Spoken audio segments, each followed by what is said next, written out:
এখানে টোটাল আছে হচ্ছে 4 কেজির মতো।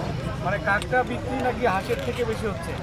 কাঁকড়ার ডিমান্ড বেশি, তবে হচ্ছে সাপ্লাই কম। আলহামদুলিল্লাহ দেখা যায় 7টা-8টার ভিতরেই সেল হয়ে যায়। মানে 7টা-8টার মধ্যেই কাঁকড়া সেল হয়ে যায়? হ্যাঁ। আসলে কাঁকড়াগুলো খায় কে? এগুলো কাঁকড়া নাকি মানুষ খায় না, পছন্দ করে না? কাঁকড়া যথেষ্ট সুস্বাদু একটা খাবার, যদি হচ্ছে যথার্থভাবে রান্না করা হয়। আর এটা ভুনা হচ্ছে গিয়ে সব থেকে বেশি মজা লাগে, সবাই খায় মোটামুটি।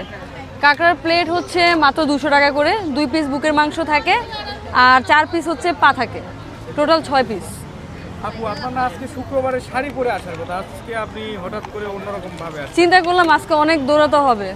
কেন দৌড়াবেন কেন? কারণ কাস্টমার প্রেশার থাকবে বেশি, তো শাড়ি পরে তো সম্ভব না, এর জন্য। দৌড়ালে বিক্রি করেন কেন কাস্টমার কাছে? কাস্টমারের পিছনেই তো দৌড়াবো, তাদেরকে সার্ভ করার জন্য। কাঁকড়া কি হয়ে গেছে? কাঁকড়া হয়ে গেছে। আজকে তো কাঁকড়াগুলো একটু বড় বড় দেখা যাচ্ছে। হ্যাঁ, এই যে বুকের মাংস দেখেন। হ্যাঁ, পাও তো বড় বড় দেখা যাচ্ছে। আমরা চেষ্টা করি যদি কাস্টমারকে হচ্ছে বেস্ট একটা খাবার দেওয়া যায়। মাঝে মধ্যে একটু 19-20 হয়ে যায়, মানে সাইজ 19-20 হয়ে যায়, কারণ এখানে হচ্ছে গিয়ে কাঁকড়ার ডিমান্ড বাড়তেছে, তো দামটাও আস্তে আস্তে বেড়ে যাচ্ছে। আগে আমরা এই ধরনের কাঁকড়া কিনতাম হচ্ছে গিয়ে 200 টাকা 250 টাকা দিয়ে, এখন এটা অনেক বেশি বেড়ে গেছে।